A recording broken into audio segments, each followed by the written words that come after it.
Então, agora vamos ter a nossa diretora Adriana Tiúba, professora de yoga, terapeuta ayurvédica, diretamente de Portugal. É uma aula prática, Adriana?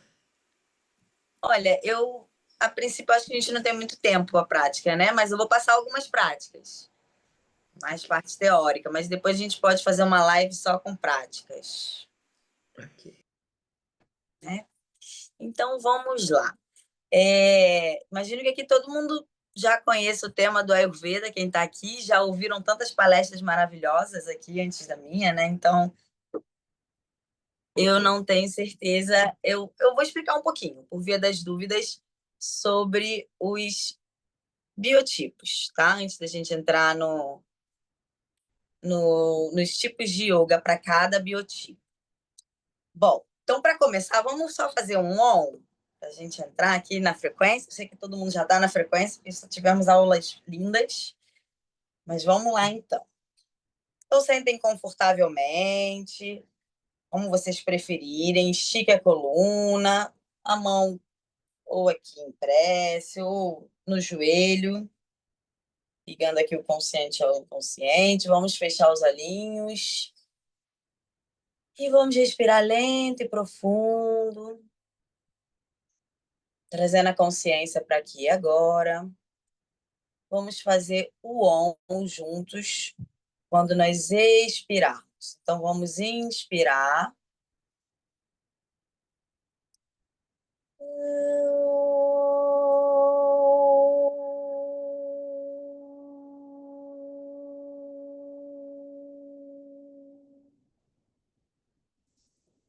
Namastê, namastê. Ok, agora sim. Bom, então, para a gente falar de yoga para os doshas, a gente precisa saber um pouquinho de cada dosha, né? Então, assim, basicamente, a gente dá o contrário do que tem em excesso. Nós temos o biotipo Vata, que é o ar e éter. Então, são pessoas com muita energia que vão na frente, abrindo os caminhos, né? E abrem muitas caixas ao mesmo tempo, porque elas pensam demais. Então, elas são aquelas pessoas, a Sheila sempre botava esse exemplo pra gente, que são as pessoas que na tela do computador vai abrir um monte de abas, né? E aí depois não vem fechando essas abas. Então, nós vamos precisar de um yoga que seja mais lento, mais calmo. Mas depois eu vou entrar na parte do yoga. Então, essas são as pessoas de Vata, Ariete, são mais aéreas, pensam demais, têm dificuldade às vezes para dormir. Elas vão pulando, elas estão sempre em movimento. Numa aula, elas mudam de lugar, sentam em outros lugares. Elas estão sempre em movimento, elas têm muita dificuldade em ficar parada. Por isso, às vezes, tem ansiedade, porque pensam demais. Aqui, tudo que é no ar e éter, que é no vento, elas estão trabalhando muito a mentalidade. É bom porque tem uma intuição ali aguçada, porém, tem a dificuldade de aterrar, né? De trazer esses compromissos para a terra, de focar, de estabilizar. Então, é isso que ele vai precisar trabalhar dentro do yoga, né? O Pitta. O Pitta é o fogo com água, muito fogo e um pouco de água. Então, são as pessoas que são os produtores executivos, aquelas que começam, terminam, têm foco, têm ritmo, têm uma tendência a ser mais atletas, né? Um biotipo mais atleta. Então, elas não vão ter paciência para um yoga muito lento, muito calmo. Para elas, elas precisam de algo mais dinâmico, que vai trabalhar ali o tônus também, não só isso. Mas elas têm essa necessidade, elas têm muita energia, elas conseguem fazer exercícios um pouco mais pesados, conseguem trabalhar mais os músculos, né? Elas normalmente têm mais músculos. E o Kapha, que é o terra com água, então junta terra com água, forma aquela laminha. São pessoas lentas, estáveis, calmas, dóceis, né? Então elas precisam justamente de energia, porque elas são tão estáveis que às vezes elas tendem a parar e ficar ali tentando entender o que está acontecendo, processando durante muito tempo, até tomar uma atitude, né? Muitas vezes em desequilíbrio podem até ter depressão, então é importante um yoga que traga esse contrário, né? Que dê essa leveza e esse movimento para ele, tá? Então, agora entrando mais no yoga, né? O yoga Pravata. O yoga Pravata vai trabalhar as raízes, né? Vai trabalhar essa sua estabilidade. Por isso, movimentos mais na terra, mais no chão, mais lentos, com mais respirações em cada postura, que é para conseguir equilibrar. Que o princípio do Ayurveda é esse, né? Você dá ao contrário do que você tem em excesso. Se tem muito ar e éter, então está precisando de mais terra, um pouquinho de fogo também ali, uma água, né? Porque tem uma tendência a ficar seco, com as articulações tudo creque, creque, quebrando, e aí vai fazer o yoga, tem essa dificuldade. Normalmente são pessoas até que são muito flexíveis, mas elas têm o creque, creque. Então tem que trazer água, tem que estar bebendo muita água, porque o yoga não é só você pensar também na hora da aula em si. Você tem que estar se preparando ali ao longo do dia, bebendo sempre água, se possível aterrando, encostando o pé na terra, sem sapatos. E as pessoas esqueceram essa coisa dos sem sapatos, né? Às vezes eu falo aqui para os meus clientes, idosos, e eles são, nesse caso, nesse barco, são clientes da Inglaterra. Então eu falo para eles pisarem na terra e eles ficam, mas eu ando descalço. Às vezes, aliás, eles falam, às vezes que andam descalço dentro de casa, e às vezes eles falam que vão para o jardim e andam sempre no jardim com o pé no chão. Eu pergunto, é mesmo? Nossa, que maravilha! Sim, mas de sapato. Então, eles não conseguem conceber a ideia de andar sem sapato. Eu falo, não, gente, olha, é possível, quando tiver sol, vocês podem ir lá, botar o pezinho na terra, porque a eletricidade da terra vai organizar todos os seus líquidos e o seu sangue. Né? Vai organizar todo o seu corpo, vai te acalmar, vai acalmar a mente. Então, parece que não tem nada acontecendo, mas está acontecendo. Então, o Vata, mais do que todo mundo, todos nós precisamos, claro, mas Vata ainda precisa um pouquinho mais, botar o pé na terra. Se conseguir até fazer um yoga com o pé na terra, melhor ainda, né? E então, como eu estava falando, são posturas no chão, lentas, várias respirações em cada postura, né? O objetivo é desacelerar, nutrir esse corpo e essa mente, trazer essa nutrição, né? Que só a terra traz. Então a gente vai pensar em músicas mais suaves, se for ter música na aula de yoga, às vezes até em silêncio é interessante, que como a mente do Vata é muitos pensamentos, um pouco de barulho, vamos dizer assim. Então, ele precisa de músicas bem suaves ou até mesmo silêncio. Às vezes, eu até faço massagem nos vatas sem música. E aí, eles realmente relaxam. Antes, eu ficava um pouco preocupada de dar aula de yoga sem música, mas depois eu vi que, dependendo do lugar que você esteja, se não tiver barulho, funciona bem. Então, assim, se a gente fosse pensar também tem o detalhe da luz, tem que ser luz mais suaves, pode ser algo que acenda muito ele, porque ele já é aceso, né? Uma coisinha mais calma, mais meia luz. Tá? E se a gente fosse pensar nos asanas, a gente poderia começar com o Sukhasana, que é aquela postura de sentar,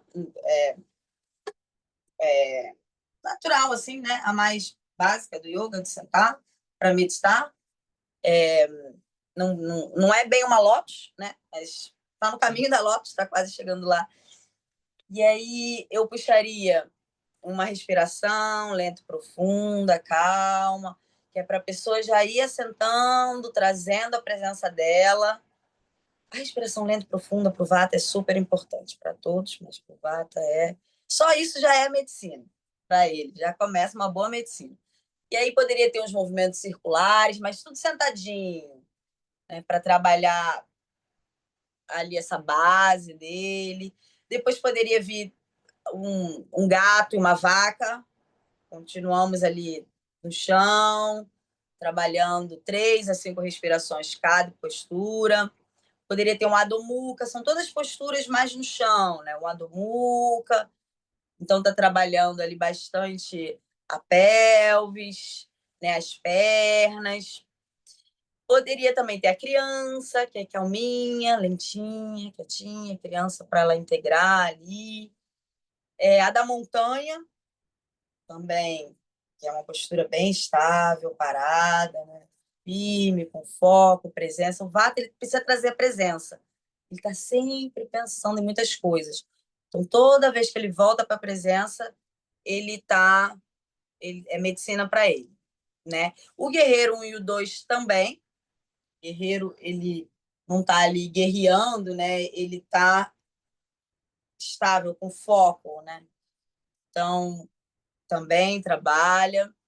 Uttanasana, que é aquela postura que a gente vai para frente, uma flexão para frente, frontal, vai lá para o chão com a cabeça em direção à terra, também é muito bom. Malasana, que é aquela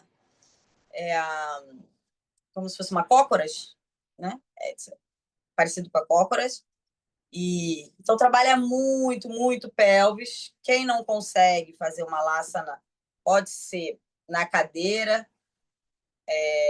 Não vai ter os mesmos benefícios, mas já ajuda. Tem muita gente que não consegue chegar lá embaixo numa laçana, né? Não é fácil, é uma postura que não é para todo mundo. Ainda mais idosos têm um pouco de dificuldade de fazer, né? Deixa eu pensar mais alguma outra. Tem essa postura da perna para o alto, quando você deita com o chão, com a coluna ereta no chão, e você levanta as duas pernas. Todas as posturas no chão ajudam muito o Vata, desde que a gente não faça rápido, faça de forma lenta. Tem a borboleta também, a borboleta é maravilhosa para trabalhar o Vata, calminha, quietinha. E pode ser a borboleta deitada também. Também é interessante. E aí, os pranayamas, a gente pode pensar no Nadshodana, que é um pranayama que alterna as narinas, e é maravilhoso para a gente acalmar. É super simples, não sei se vocês sabem. Ele basicamente vai alternando as narinas, lento e profundo. Não sei se a gente tem tempo para praticar aqui. Acho que não, né, Sheila? Eu vou passando assim e depois a gente vê o Você que. pode fazer alguma coisa, né? Porque também as pessoas ficam com a câmera fechada, a gente não sabe se eles estão ali, né? Presentes ou não. Mas você pode falar a teoria, vai ficar gravado, as pessoas podem praticar. Você demonstra, fala alguma coisa. Tá, tá bom. Bom, o Natshodana, nós podemos fazer, que é um dos pranayamas bem simples, nós podemos colocar os dois dedos aqui em cima, na testa, e os outros dois vão fechar as narinas, né? Então, nós vamos começar, nós vamos inspirar, nós vamos fechar aqui, inspirar. Primeiro fechamos a narina direita, inspira pela esquerda, fecha a esquerda, expira pela direita, inspira pela direita, fecha, expira pela esquerda, inspira, e a gente vai alternando assim, sempre na hora de expirar, nós vamos trocar as narinas, tá? No final, a gente faz uma meditação juntinhos, só para vocês já irem tendo uma ideia. Tem aquela meditação também, o pranayama, aliás, da abelha, faz o zumbido da abelha, também é muito bom para acalmar a mente, tá bom? Na meditação guiada, eu passaria qualquer coisa que trouxesse um enraizamento, né? De repente, uma visualização que sai do seu chakra básico e vai descendo para o centro da Terra. Você vai visualizando essas raízes, chegando no centro da Terra, que é para realmente a gente poder enraizar, confiar nessa Terra, né? E aí poderia ter um mantra ou uma frase para guiar, dizer: eu sou sustentável, estável, eu confio na terra sob mim. Eu sou sustentado, estável, eu confio na terra sob mim. Então aí isso vai trazendo Vata de volta para casa. Vata vai voltando, tá? Então o Vata ele precisa de um estilo de vida que traga bastante água, como eu já falei, bastante solzinho, tudo isso vai ajudar, né? A gratidão, agradecer, para estar ali trabalhando a energia do contentamento. O Vata ele tem uma tendência à ansiedade, então é importante ele contentar, agradecer. Mas isso é bom para todos, né? Vamos então passar para o Pitta. O Pitta. O Pitta, o tema mais importante dele, que ele precisa trabalhar, é o equilíbrio entre o poder e a serenidade. O objetivo de uma aula para ele seria refrescar esse corpo e essa mente. Como ele tem muito fogo e água, dependendo se ele estiver muito quente, ele pode vir a ser até um pouco agressivo. Então, ele está sempre precisando se refrescar. Tá? A energia que nós vamos trabalhar numa aula para o Pita é o frescor, a compaixão, o desapego, a autoaceitação, tudo isso, tá bom? A música pode ser um pouquinho mais animada, tá? Porque o Pita não gosta de coisas muito lentas. E ele tem fogo digestivo para digerir um pouquinho mais de sons, né? Ele consegue digerir muito bem tanto os problemas como a comidinha, tá? Então, nós vamos trabalhar o foco, a intensidade, o propósito, Pita, porque ele tende a ser muito intenso, né? O brilho, quando o Pita ele tá num momento bom dele, quando ele tá na casinha dele certinha, ele é muito brilhoso, ele trabalha muito o brilho, ele brilha, uma pessoa que naturalmente brilha, né? O sol tem a liderança, a sabedoria, né? Tudo isso. Então, o que o Pita vai precisar? O Pita vai gostar de um yoga um pouco mais enérgico que qualquer um outro, né? Normalmente, falam muito da prática do Ashtanga para o Pita. Não que ele só goste de Ashtanga, ele gosta de outros tipos também. Mas o Ashtanga, eles são dinâmicos, posturas dinâmicas. Então, você inspira, faz uma postura, expira, já está na outra, inspira, outra postura. Então, ele é dinâmico. Pita consegue, ele precisa desse movimento, do dinamismo, né? Já o Vata, ao contrário, precisa de uma coisa mais lentinha. Então, o Ashtanga, que normalmente até são posturas um pouco mais flexíveis, não é todo mundo que tem, né? Não é todo mundo que consegue uma prática para o Pita. A Sheila pode falar bem que a Sheila aí sempre teve o Pita muito forte, né? E trabalhou a vida inteira, sempre deu aula de Ashtanga. Na verdade, eu sou vata e o Ashtanga não é tão recomendado pro Pita, porque aquece muito, entendeu? Mas eles amam, essa é a realidade. Eles amam, para eles era melhor uma rata mais calma, sabe? Um tantra para trabalhar um pouco a espiritualidade, mas eles gostam de ralar. Mas como é que convence, né, um Pita a fazer uma aula de rata? É muito difícil. Pelo menos ali ele já está se trabalhando, né? O ideal mesmo seria que um Pita fizesse talvez um rata e tivesse essa rotina dele, que ele precisa de uma coisa mais aeróbica, em outro lugar, né? Que ele de repente fizesse outros tipos de atividades. Aqui eu tenho umas clientes que fazem musculação ou vão correr, mas fazem o yoga. Aí fica legal, é bem Pita isso, né? Consegue fazer 2, 3 tipos de exercícios diferentes na semana. E você vê assim, as senhoras aqui às vezes têm 85 anos, mas elas fazem 3 tipos de exercícios diferentes na semana. Eu fico assim, chocada, mas é claro que é só um Pita mesmo para conseguir. Não, o capa que seria o ideal o Ashtanga, porque ele também perde peso, entendeu? E aquece ele, mas o capa ele vai se matricular e não vai vir mais. Aí teria que ter um mix de dosha, é delicado, a gente sabe o que que é o ideal, né? Mas Mas não funciona. Pois é, o Kapha é o ideal, eu acho que numa aula de Yoga Tridosha, a gente sempre trabalhar alguns elementos de todos os elementos, né? Alguns elementos de todos os biotipos, né? Porque ninguém vai ter só pita, ninguém é pita puro, ninguém é vata puro ou só Kapha. É raro. Até porque mesmo você tendo ele muito alto, ainda assim você tem os 5 elementos. Então, dá uma ênfase maior para o que você precisa, mas fazendo todos, né? O Rata, por exemplo, é bem completo, né?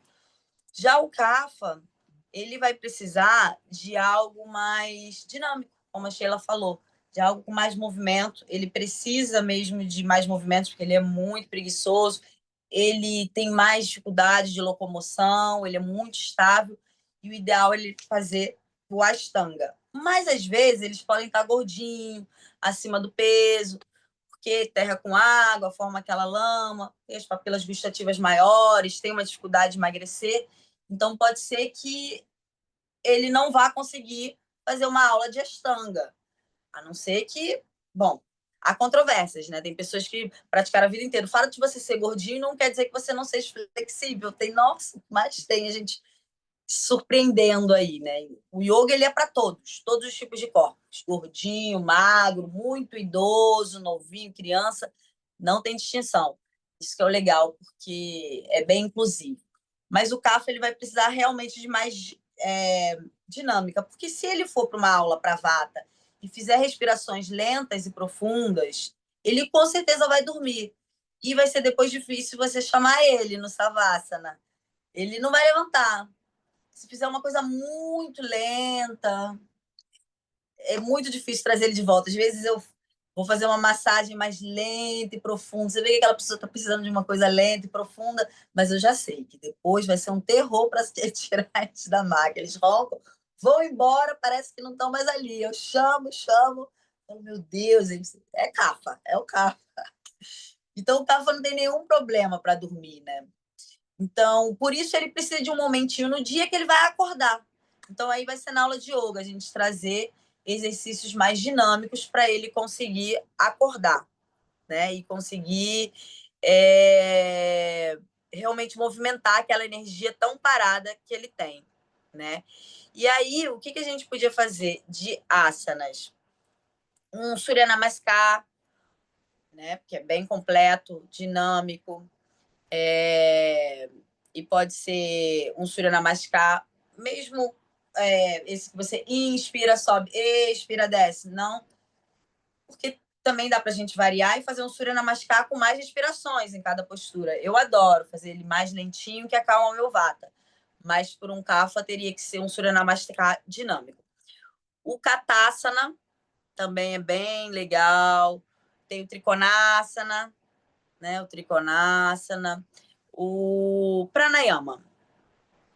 A gente podia fazer o Pranayama Bhastrika, que ativa e traz esse fogo, né? Eu não falei para o Pitta. Tem um Pranayama que nós colocamos, que nós podemos fazer para o Pitta. Acho que a gente pode fazer ele no final. No final nós fazemos o pro Pitta. Vamos continuar aqui no Kapha. A terapeuta Vata. Bom, então a meditação. O que eu faria de meditação? Seria visualizar um sol interno, trabalhar bastante esse chakra aqui do plexo solar, é importante para o Kapha. Sempre visualizando o sol nas meditações, luz, para trazer para cima, brilho. Como ele é terra, ele já é estável, ele teria umas cores mais terrosas. Ele precisa do sol, ele precisa crescer para iluminar aqueles cantinhos úmidos dele, né? Da vida dele. Então, a meditação com o sol interno tem o mantra Ram, que é do chakra Manipura. Então, a gente poderia trabalhar. E aí, assim, dica de estilo de vida seria evitar alimentos pesados e doces, que é a grande dificuldade para ele.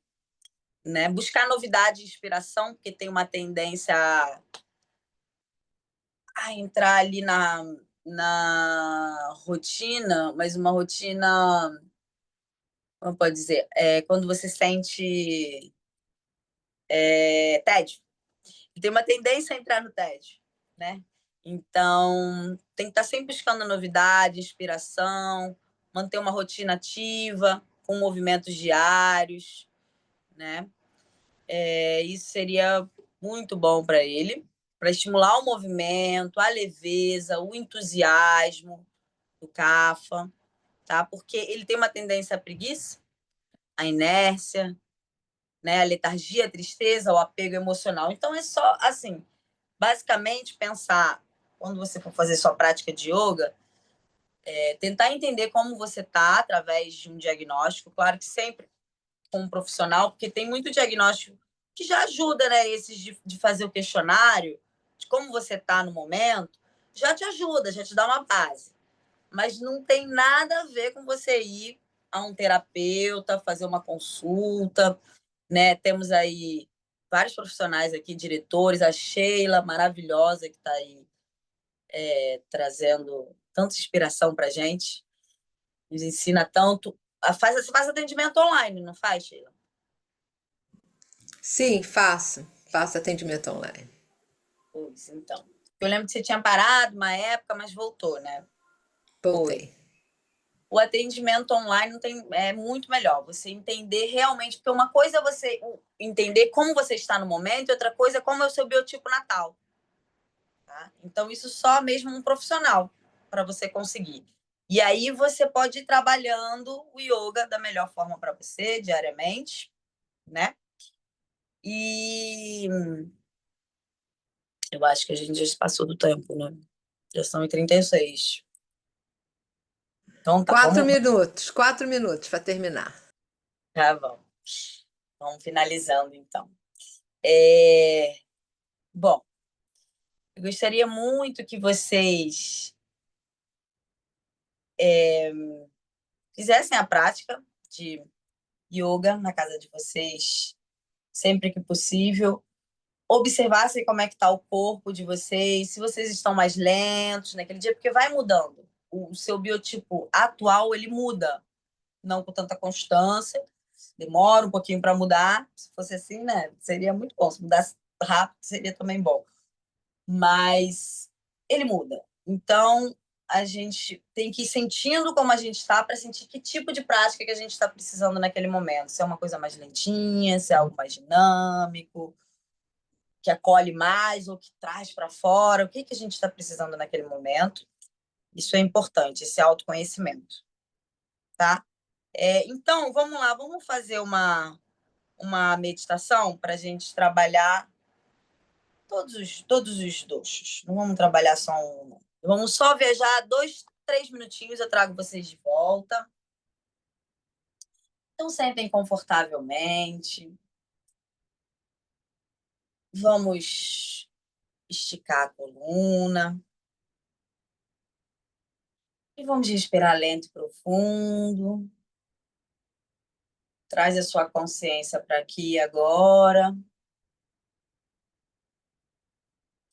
E vamos imaginar a nossa consciência saindo aqui do centro da nossa cabeça e descendo, caminhando, passando pelos chakras. Vai imaginando essa cena. Ela vai descendo, chega até a sua base e lá ela passa para o chão e abre um círculo de luz no chão e faz um tubo de luz que vai descendo. E a nossa consciência vai fazer essa viagem por dentro desse tubo de luz. Nesse tubo de luz tem várias raízes. Você vai descendo por entre essas raízes, tem bastante luz verde. Vai descendo, descendo, descendo, até que você chega em uma floresta.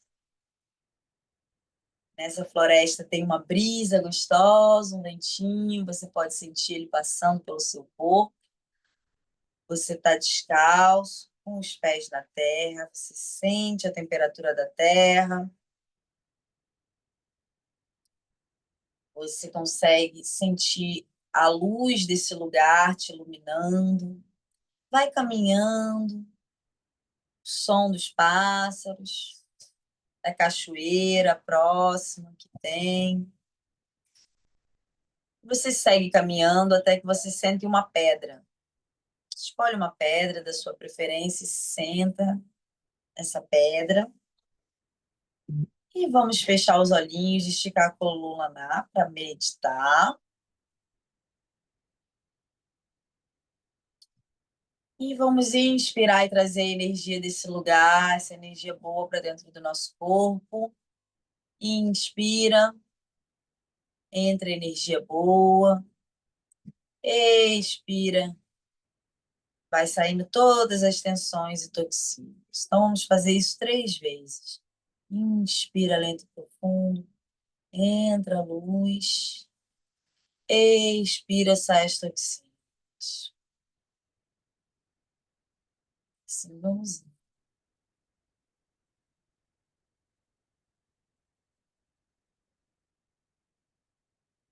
E somente lá nesse lugar, nessa floresta, você abre os olhos, olha para a sua esquerda e você vê alguém se aproximando lá no fundo. Uma energia se aproximando. E ela vem vindo até você, vem vindo, até que chega do seu lado, te cumprimenta. Vocês se cumprimentam. Ela te traz um presente. Você pega esse presente e guarda no seu coração. Agradece essa presença. E vocês dois fecham o olhinho juntos, os olhinhos, para respirar lento e profundo 3 vezes e trazer a energia boa desse lugar, a energia dessa presença.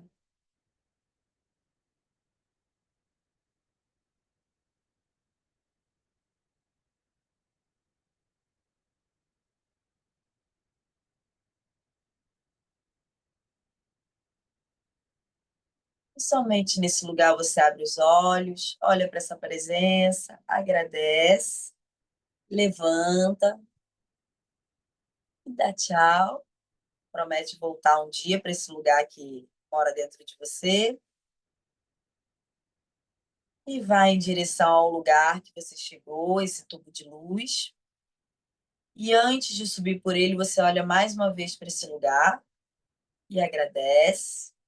Os pássaros cantam para você, as borboletas, e você vira novamente para o tubo de luz e começa a subir pelas raízes. Vai subindo, subindo, subindo, até que a sua consciência chega no seu chakra básico, entra no seu corpo, e você chega de novo aqui na sala, na sua sala. E vamos fazer o OM para finalizar. Nós vamos fazer o OM quando nós exalarmos juntos. Então, vamos inspirar.